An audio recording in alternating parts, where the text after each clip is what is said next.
Muy buen día a todos. El día de hoy me tocó dar terapia focal para el cáncer de próstata. Pensando con sus generalidades, actualmente nos encontramos en un dilema para el tratamiento de los pacientes. Nos encontramos desde la vigilancia activa hasta la terapia radical, sin puntos realmente intermedios que ofrecerles al paciente, sobre todo en pacientes con cánceres tempranos o de bajo riesgo. Parte de la problemática está en el diagnóstico. Pacientes con sobrediagnóstico, pacientes que no se detectaron cánceres clínicamente significativos, ya que las biopsias actualmente pueden no ser representativas de la verdadera carga oncológica de cada paciente. Hay una pobre reproducibilidad al repetirse biopsia a biopsia en un mismo paciente. Y sobre todo también al repetir las biopsias en el paciente cada vez lo exponemos a un mayor riesgo de infecciones, hematuria e incluso sepsis. Un punto importante es que el cáncer de próstata es un cáncer multifocal, donde hay partes del tumor o partes de la focalidad del tumor donde es clínicamente significativa y otras partes donde no lo es. Actualmente el uso de las biopsias seriadas y la toma de 10 a 12 muestras transrectales nos permiten encontrar la multifocalidad del cáncer de próstata, y esto nos ha llevado a justificar el tratamiento. Las teorías atrás de por qué el cáncer de próstata es multifocal son amplias. Entre ellas las más aceptadas son la de expansión monoclonal y la expansión multiclonal. La expansión monoclonal se basa en el surgimiento del cáncer a través de una misma clona celular, la cual posteriormente da micrometástasis o metástasis intraprostáticas, por lo cual se forman nuevos tumores. En cambio, la multiclonal nos habla de que cada tumor es una lesión independiente, genéticamente distinta una de la otra, y que surgen en una próstata predispuesta por un efecto de campo. Imagen histológica que nos permite ver cómo existe una lesión índice, una lesión de mayor tamaño con mayor cantidad de atipias, y lesiones satelitales focales pequeñas que muchas veces pueden ser de no significancia clínica. Las lesiones de la próstata, como ya mencionamos, lesiones generalmente multifocales, donde existe un foco dominante de mayor volumen tumoral, considerado la lesión índice, y uno o más focos tumorales secundarios separados entre sí de menor volumen. ¿Cómo caracterizar las lesiones de bajo patrón o lesiones secundarias? Son lesiones de bajo volumen con Gleason bajos. Se menciona un tamaño menor a 0.5 milímetros con un Gleason de 3+3 o menor. Estas lesiones no cumplen con las características distintivas del cáncer o carecen de evidencia sólida al respecto. Y la lesión índice, que es la lesión más grande con el más alto grado de Gleason y de atipias celulares, el cual parece ser el principal responsable de la enfermedad metastásica. Se habla de tamaños mayores a 0.5 milímetros con un Gleason mayor de 3+3. Algunas bibliografías hacen el punto de corte a 3 milímetros, a diferencia de este.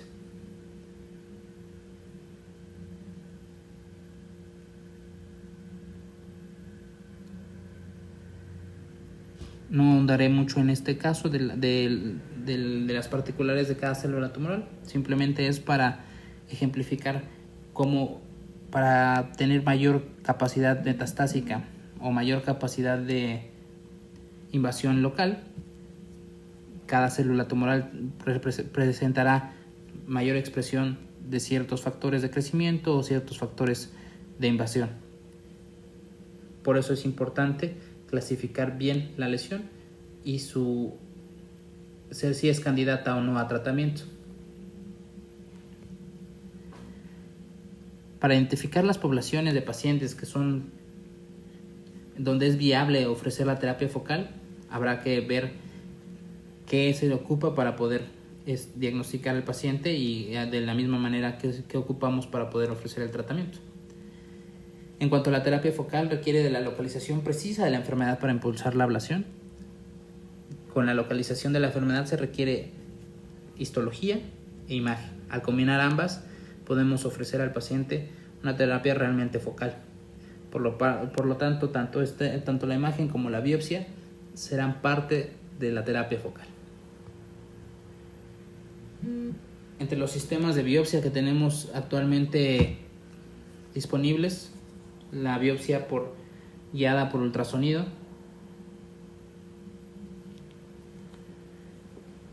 la cual tiene muchos beneficios, pero también tiene ciertas limitaciones que no nos permiten ofrecer un tratamiento realmente focalizado, ya que estas pueden no identificar hasta el 30% de los cánceres de próstata clínicamente significativos, y las biopsias secuenciales se ha visto que no parecen mejorar la tasa de detección de cáncer.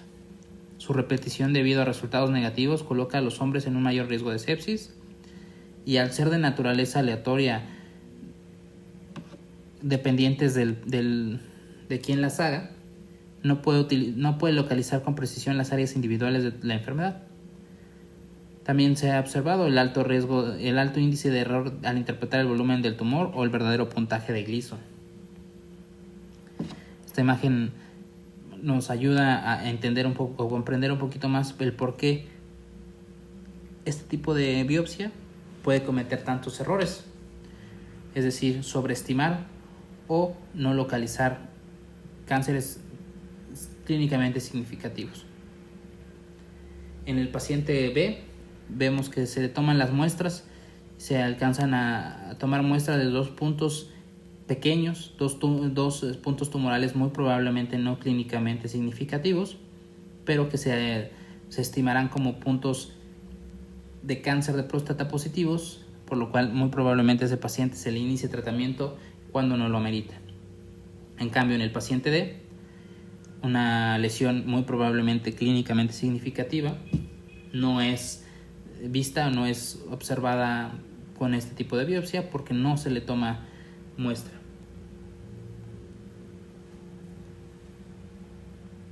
Para evitar las problemáticas de la biopsia guiada por ultrasonido, hay otro tipo de técnicas, como es la biopsia por mapeo de próstata con la plantilla transperineal.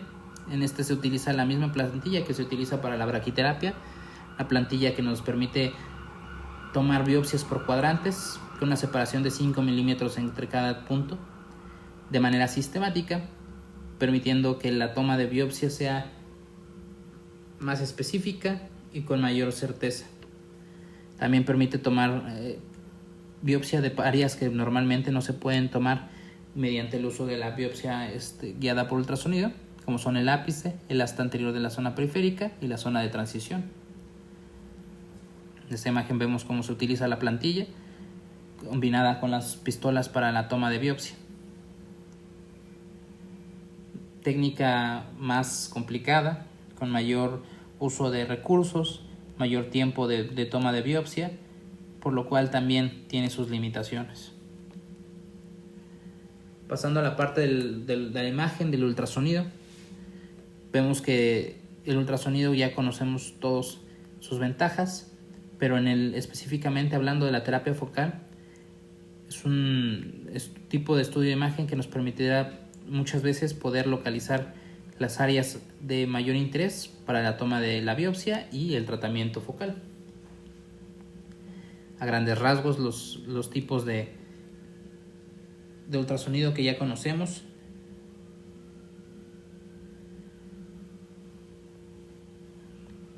el ultrasonido Doppler, el cual mide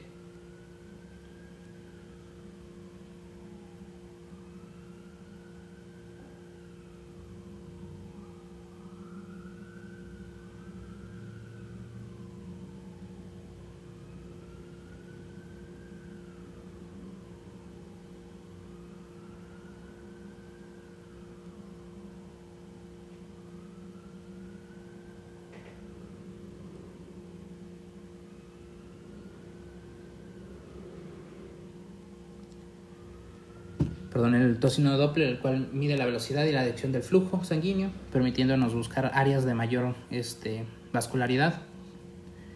El Cetrus, que utiliza un contraste especializado para poder distinguir entre las áreas con mayor captación del tejido normal.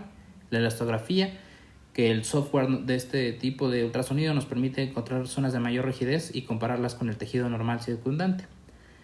El Histocam, que detecta cambios específicos en la morfología del tejido y por lo tanto distingue entre el benigno y canceroso. En cuanto a la resonancia magnética, el uso de técnicas multiparamétricas ha permitido mejorar la detección del cáncer de próstata y de los puntos focales a tratar. La combinación de imágenes ponderadas en T2, en las cuales el agua aparece brillante, la grasa aparece oscura y el cáncer de próstata aparece como áreas de baja señal. Las imágenes con contraste dinámico, en las cuales posteriores a la administración de un contraste intravenoso se obtiene información en cuanto a la absorción y liberación del contraste, el cual es más rápido en el cáncer de próstata, debido al aumento de la vasculatura. Y las imágenes ponderadas por difusión, las cuales reflejan el movimiento diferencial del agua entre los tejidos, y de acuerdo a esto la arquitectura del tejido, su densidad celular, la integridad de las membranas y la presencia o no de necrosis, para poder igualmente distinguir entre el tejido canceroso y el tejido normal. Encontré un artículo muy interesante, el cual plantea ciertas preguntas, ¿qué es la terapia focal, por ejemplo?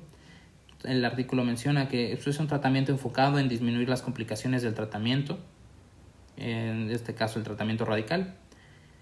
Amplía el uso tiene un amplio uso en otro tipo de cánceres, por ejemplo el de pulmón, el de mama, y lo considera un punto intermedio entre la vigilancia activa y el tratamiento radical. Este esquema viene en el artículo, en el cual podemos observar que hay terapia focal realmente focal, la cual se enfoca en las lesiones índice para solamente dar un tratamiento en la lesión. La hemiablación, donde se trata de la mitad de la glándula prostática, y el tratamiento en palo de hockey, la cual es una combinación de la hemiablación con tratamiento de un cuadrante de la glándula contralateral. Este pequeño esquema se encuentra en el libro, en el Campbell, el cual este esquema tiene el objetivo simplemente de ejemplificar cómo la cercanía de otros órganos y tejidos con la próstata los pone en alto riesgo de complicaciones por el tratamiento radical de la próstata, o incluso también algún riesgo por el tratamiento focal. ¿Cómo seleccionaremos al paciente entonces? Paciente ideal, paciente con una lesión unilateral, una lesión de bajo volumen, un riesgo bajo o favorable y fácilmente localizable.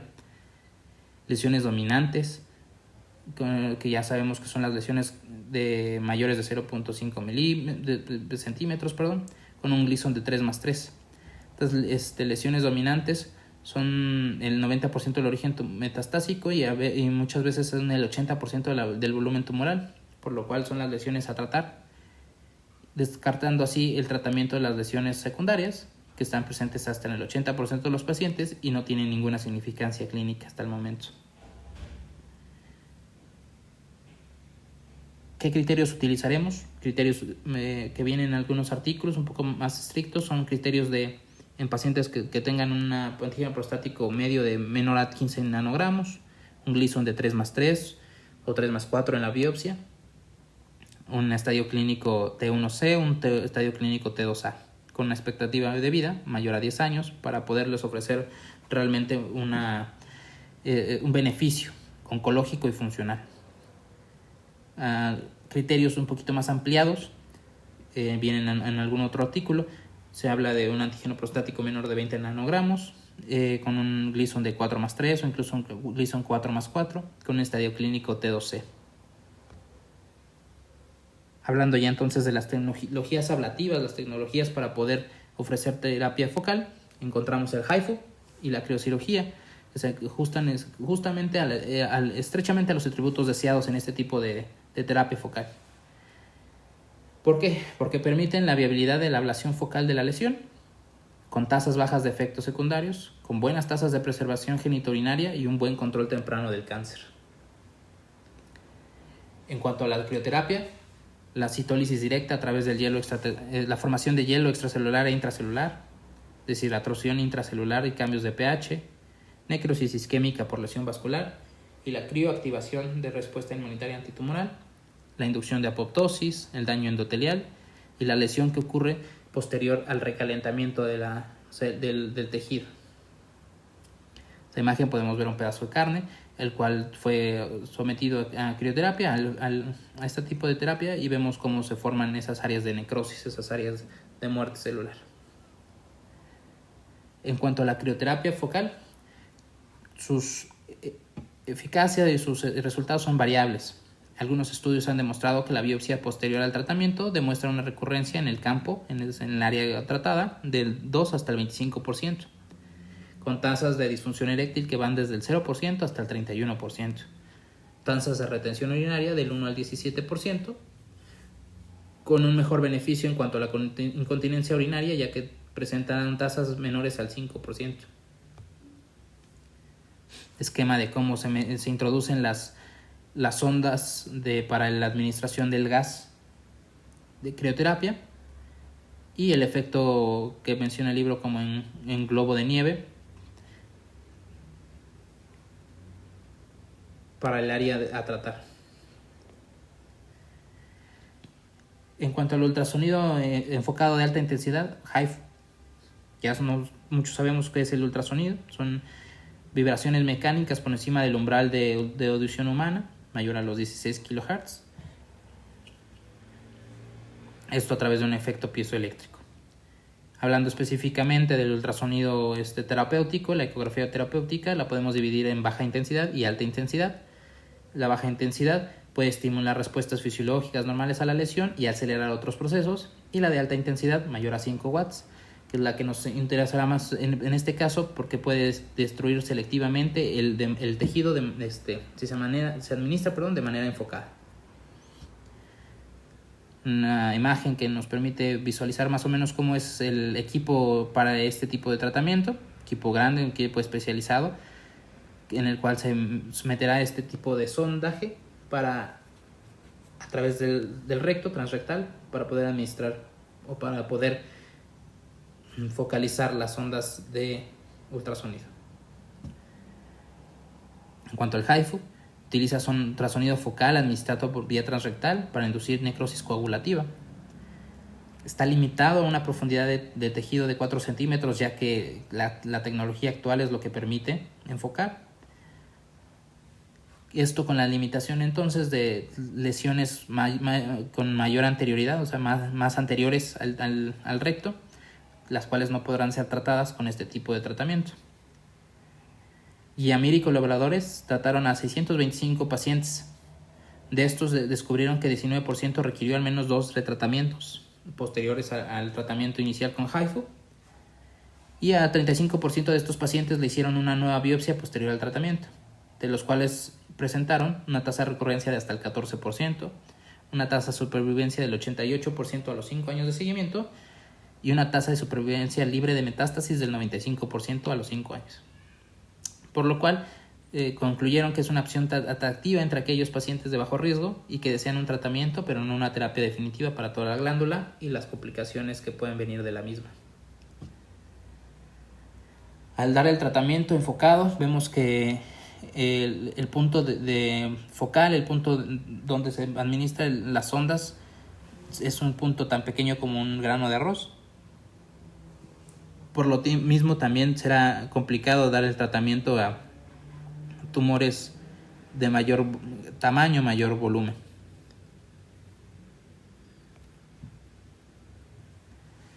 La imagen que encontré más esquemática de cómo se introduce a través del recto de la sonda y se administra de manera focal las ondas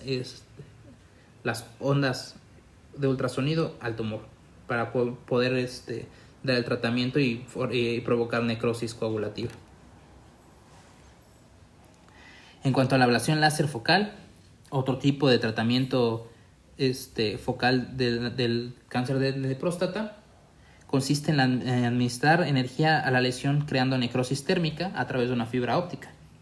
En este existe la posibilidad de anestesia local en el paciente, a diferencia de las otras dos que ya he mencionado, que requieren un tratamiento, una anestesia ya sea regional o general. El problema de la ablación láser focal es que aún se encuentra en ensayos de fase 2, el último publicado en 2016 mencionaba 27 pacientes hombres, de los cuales tenían un antígeno prostático medio de 4.4 con un Gleason de 6 o 7, en los cuales se vio que a 3 meses el 96% no presentaron recurrencia de la enfermedad en la zona de la ablación y a 12 meses 89% tampoco. Lo que se encontraron fue que el 37% de los pacientes tenían algún tipo de cáncer residual en otra parte de la glándula prostática cuando se tomó una biopsia de 12 tomas a los 12 meses del tratamiento.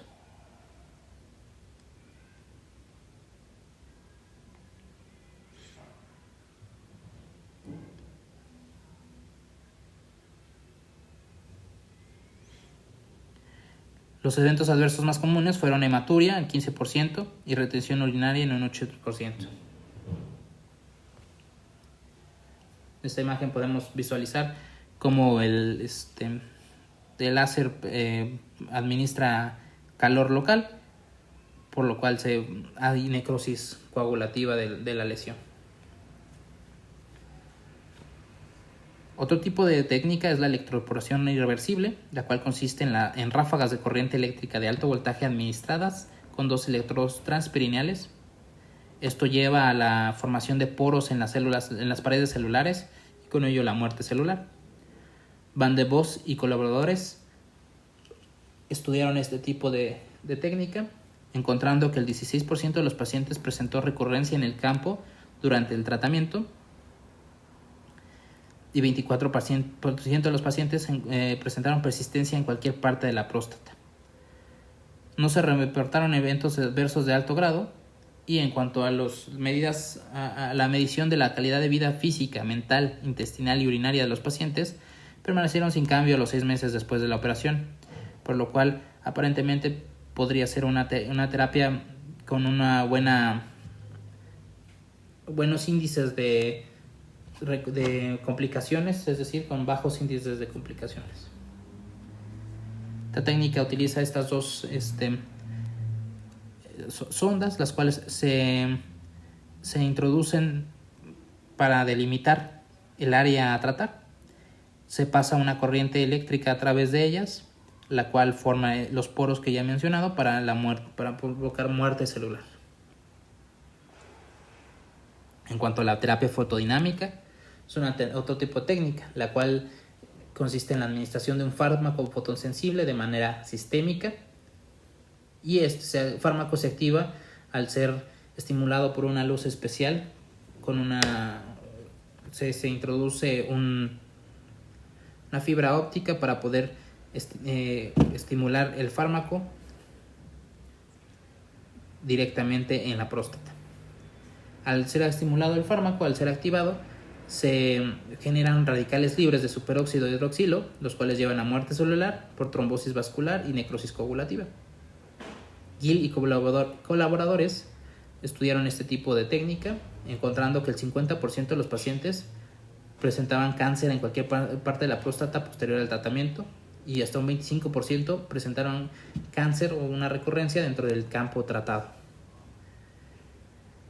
La supervivencia libre de metástasis fue la misma en ambos grupos, 99% a los 4 años, por lo cual también se estudiaron los eventos adversos. Los más comunes fueron la disfunción eréctil, la retención o la incontinencia urinaria.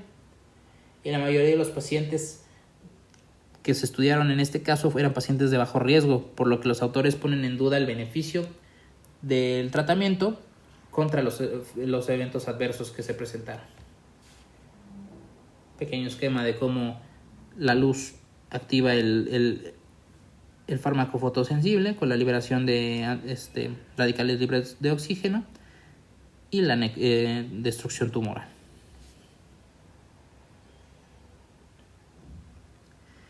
Por último, la ablación por radiofrecuencia, otro tipo de técnica también estudiada. Un tipo de técnica que se ha estudiado quizás un poco más en otro tipo de cánceres.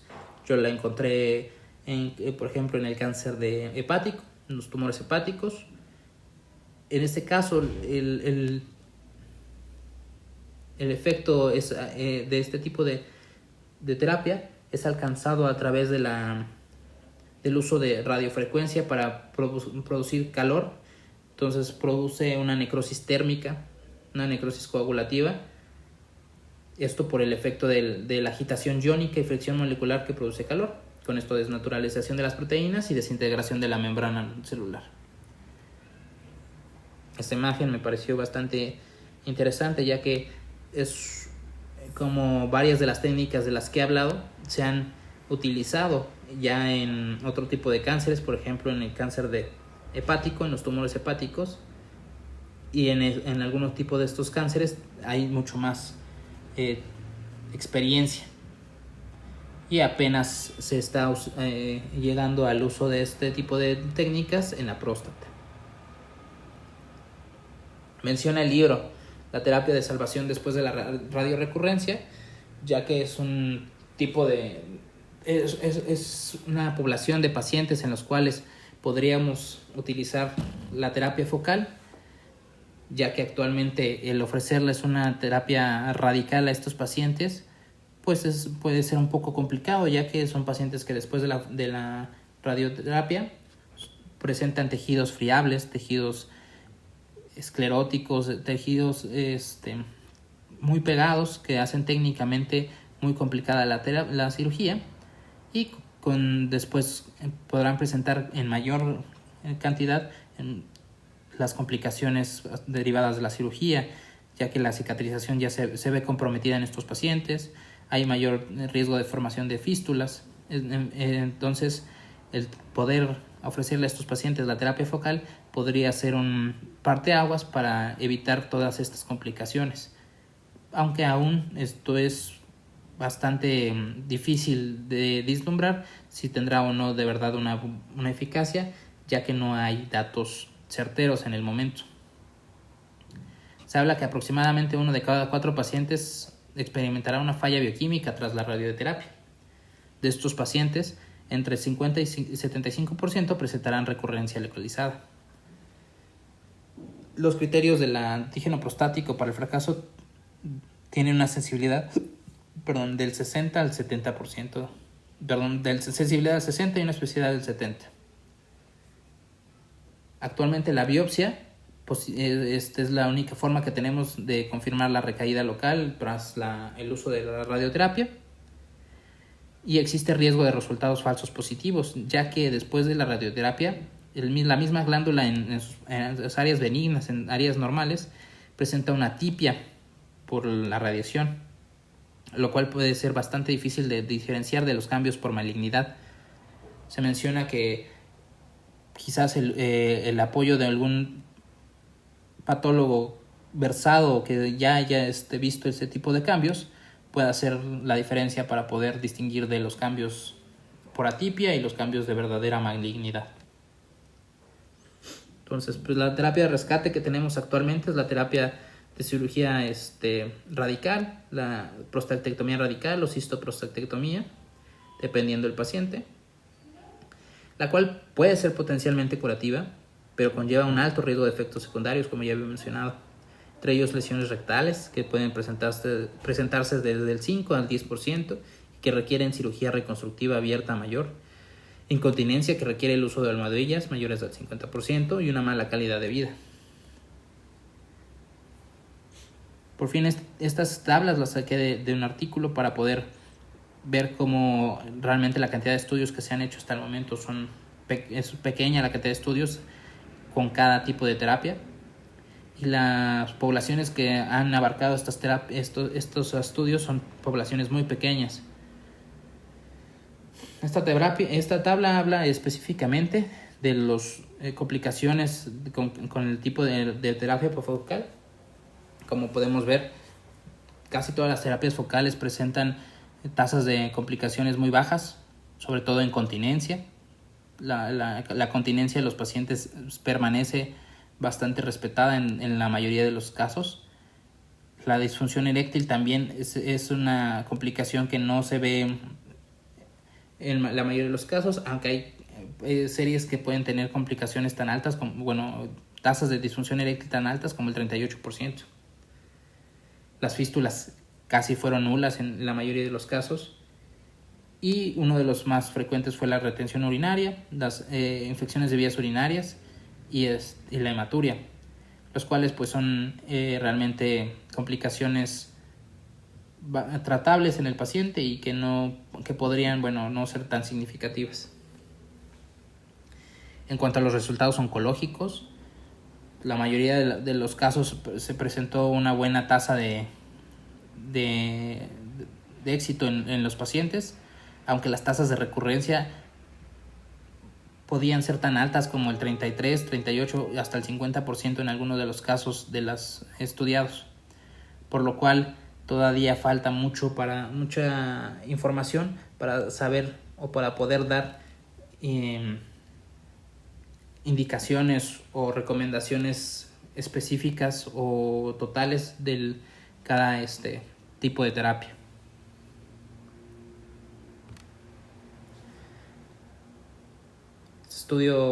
Este artículo me pareció bastante interesante, por eso lo añadí, porque compara el uso de una terapia radical, en este caso la prostatectomía radical asistida por robot, contra el HIFU.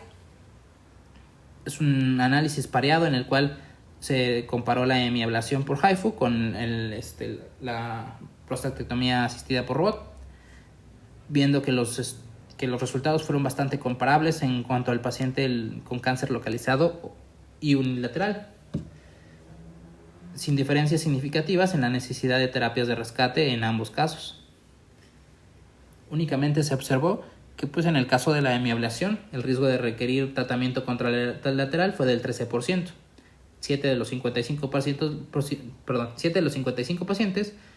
fue necesario dar el tratamiento contralateral, cosa que está basada en el hecho de que la hemiablación únicamente trata la mitad de la próstata en cada caso.